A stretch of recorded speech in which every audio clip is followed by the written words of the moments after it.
E a torcida do São Paulo fez a parte dela. O time, nem tanto. Não, tudo bem, Paulo? Boa noite, Pedro. Daqui a pouco os companheiros com a gente, Birner, fã de esportes.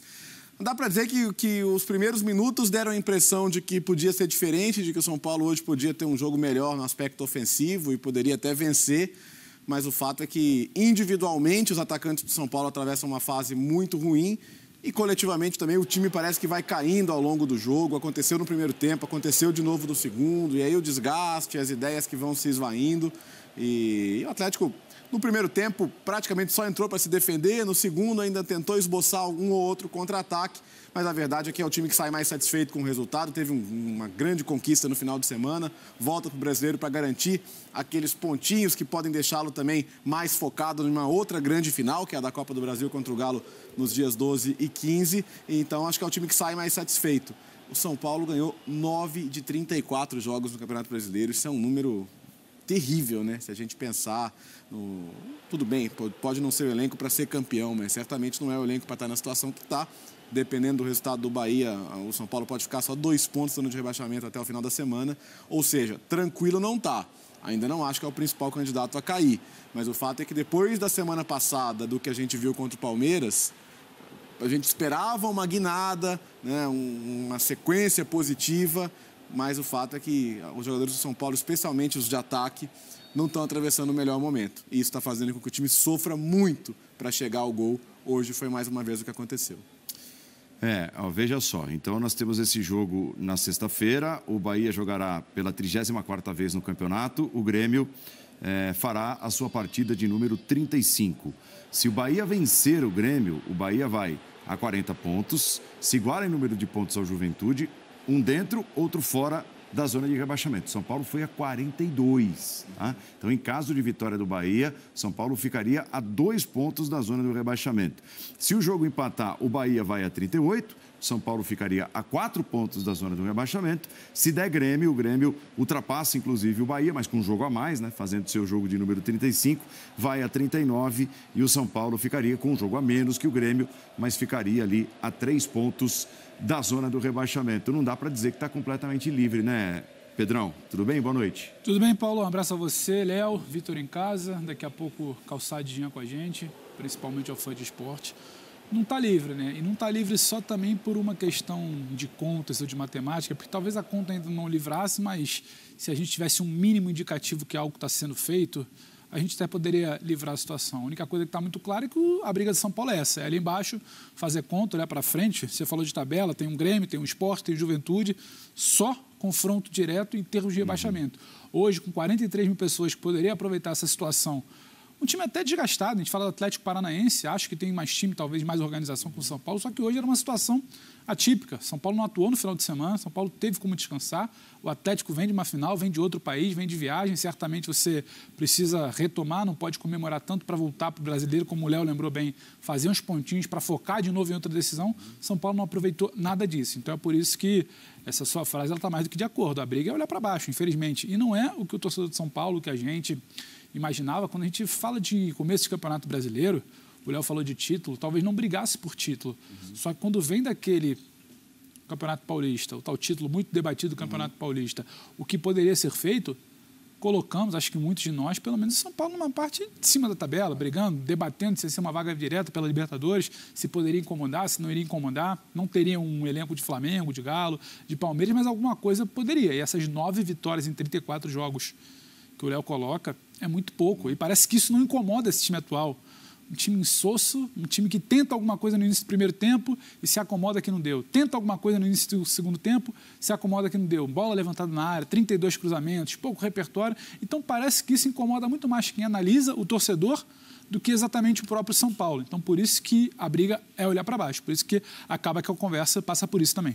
Você concorda, Vitor Birner, que parece o time do São Paulo ser sem ambição, muitas vezes, em determinados momentos dos seus jogos, e era assim, se for o caso da resposta positiva de sua parte, já era assim com o Crespo e continua assim com o Rogério? Bem-vindo, Birner. Boa noite, Paulo, Pedro, Bertozzi, boa noite aos fãs e aos fãs do esporte. Eu acho que em alguns jogos, sim, hoje não foi o caso. Muitas vezes com o Crespo, principalmente nas últimas partidas com o treinador argentino, era um time sem ambição, como se diz, blasé.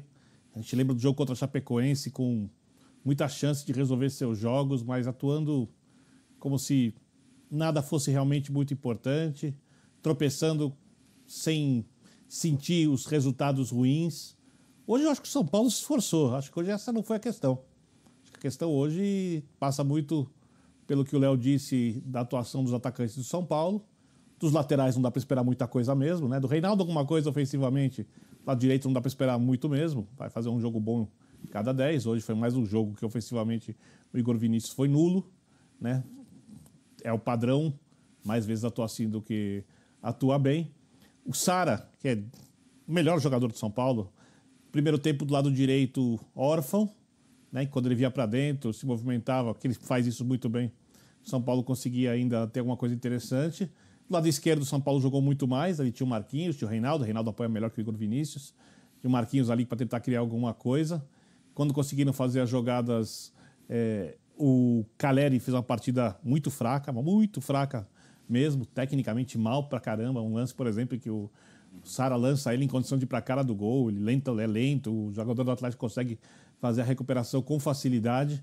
Então, o São Paulo, no primeiro tempo, até mostrou alguma coisa, no segundo, as alterações do Rogério arruinaram o São Paulo, né? A entrada do Benítez, eu vou repetir aqui 500 vezes, vai ter o jogo que o Benítez vai conseguir os lances muito bonitos e decisivos. E vão ter 9 jogos em seguida, 8, 7, em que o Benítez vai ser isso aí, né? Tanto que ele tira o Reinaldo, a gente vai falar depois por conta do cartão amarelo, coloca o Léo para ter mais marcação ali, porque sabia que o meio-campo perdia força para recuperação de bola, né? Inverte o Sara de lado, coloca o Benítez e ali nada acontece. Ali o São Paulo passa a ser presa mais fácil para o Atlético, que entrou no Morumbi para se defender, para quem sabe achar um gol, mas priorizando não tomar o gol, satisfeito com o empate. O resultado foi muito ruim para o São Paulo, vendo a condição do time no Campeonato Brasileiro, mas na prática a torcida já sabe, só mais um dessa campanha que na verdade é um martírio para quem realmente ama o clube. 26 gols o São Paulo marcou em 34 jogos. 26 gols em 34 jogos. Um dos piores ataques do campeonato. Por exemplo, o ataque da Chapecoense tem um gol a mais. Da Chapecoense. Uma histórica campanha da Chapecoense. 15 pontos, então, tem um gol a mais. Mas não é um time que chega pouco à área do adversário. Porque tem time que é assim, você não sabe, o time nem cria. Não, o São Paulo, o jogo de ontem mesmo, o São Paulo hoje teve momentos de 70% de posse de bola, momentos de controlar o jogo, de estar muito perto ali rondando o gol. Mas a falta de qualidade de finalizações desse time é incrível. Isso quando finaliza, né? Hoje o São Paulo teve 2 finalizações até os 11 minutos, depois disso, na direção do gol, eu digo, e depois não voltou a ter. Por quê? Muitos erros, a tomada de decisão errada, o Birner citou o lance do Caleri, tem o lance do Rigoni também, que ele pode sair cara a cara, ele acaba se precipitando e não definindo a jogada como poderia. Aliás, esse é um outro capítulo, né? A baixa do Rigoni, acho que essa é a principal, né? Porque ele foi um jogador que, quando chegou, estava muito bem, praticamente ganhou jogos para o São Paulo, mas tendeu a média e talvez baixou até um pouco da média. Então não é um jogador com o qual você está podendo contar. E aí, você lança a mão do Pablo no segundo tempo. O que ele vai te oferecer de diferente também, né? Então acho que tem alguns jogadores que em algum momento bateram num teto e talvez não voltem nem a chegar a ele. Tem jogadores que não chegaram nem perto desse teto.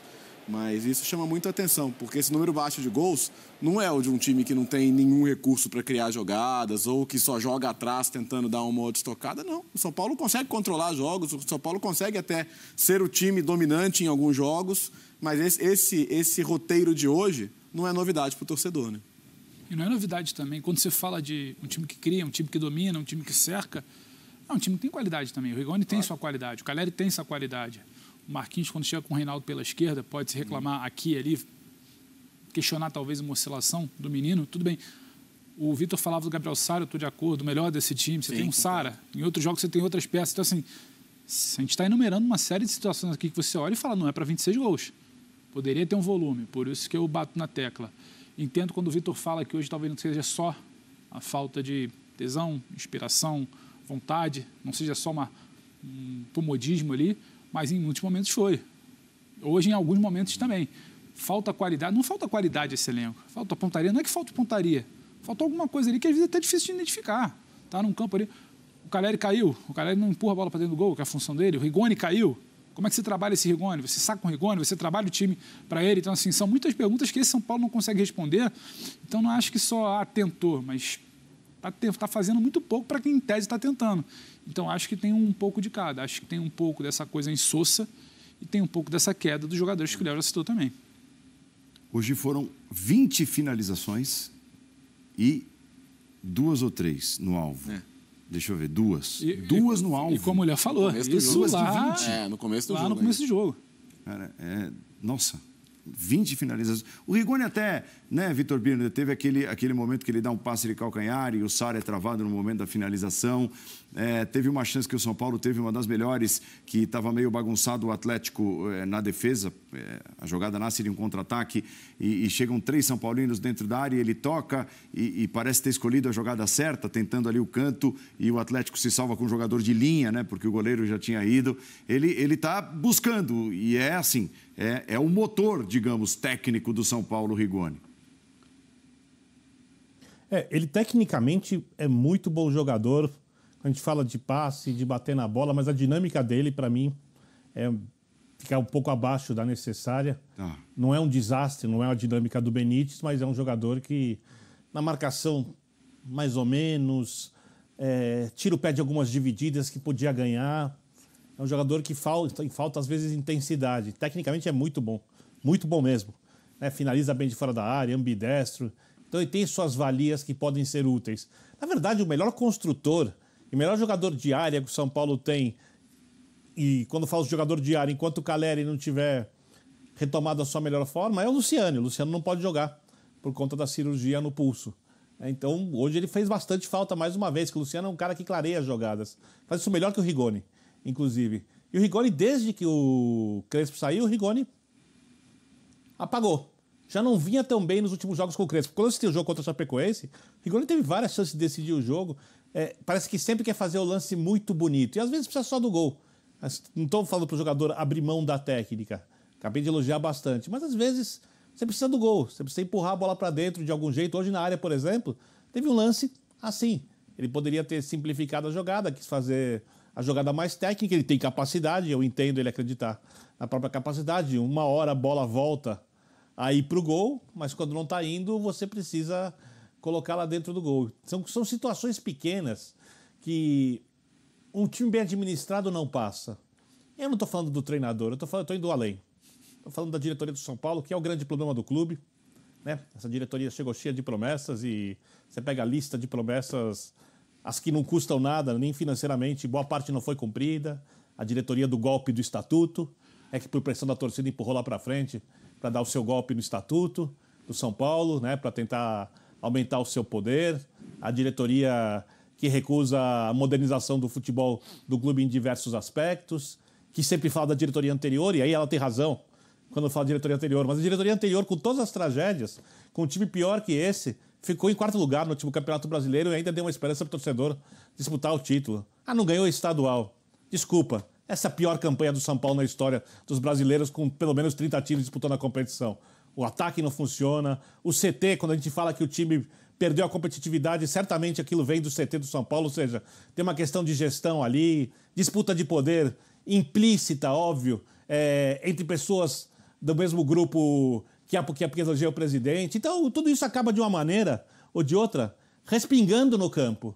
E um treinador que chegou há pouco tempo e que está um pouco perdido na hora de fazer as alterações, acreditando em jogadores que não servem, na verdade, para as coisas que ele quer ou que vão servir numa ou noutra partida. Então, dá para entender a situação do São Paulo. Ela é até óbvia quando a gente vê o que acontece no time. Você olha individualmente a qualidade do elenco, o São Paulo não tem um elenco de Flamengo, Atlético e Palmeiras, como vocês disseram, mas tem um elenco para brigar na parte de cima do campeonato, ali para brigar por vaga na Libertadores. Mais elenco que o Fortaleza, por exemplo, mais elenco que o Cuiabá, mais elenco que o América. Eu posso fazer uma lista de times aqui que o São Paulo tem mais elenco. Mas a maneira como isso foi gerido ao longo da temporada leva o São Paulo a uma situação dessas e a baixa técnica de jogadores de bom nível é parte de um pacote. Eu acho que é muito mais consequência do que propriamente responsabilidade individual do atleta. Citando, por exemplo, o que você me perguntou do Rigoni, Paulo. Uhum. Você concorda com o Birner, Léo? Hoje houve uma responsabilidade aguda do Rogério Ceni nas mudanças, nas alterações, não foi feliz e também por isso, ou principalmente por isso, o São Paulo caiu tanto... Caiu, né? Do primeiro para o segundo tempo? É que foi naquela muito, deixa eu tirar um meio-campista, colocar mais um atacante, colocar mais gente ali na área. O São Paulo passou a usar e abusar muito mais de cruzamentos, então vai passando também o tempo, vai batendo o nervosismo e, de fato, o time me pareceu menos organizado no segundo tempo depois das mudanças. O Nestor, por exemplo, é um jogador que eu gosto muito. Acho ele um jogador inteligente, um jogador que tem mostrado personalidade, um jogador que eu quero ver mais tempo em campo, por exemplo. Então, acho que dá para... Até porque o São Paulo do primeiro tempo foi melhor que o do segundo. Não que tenha sido excelente, também foi um time que sofreu para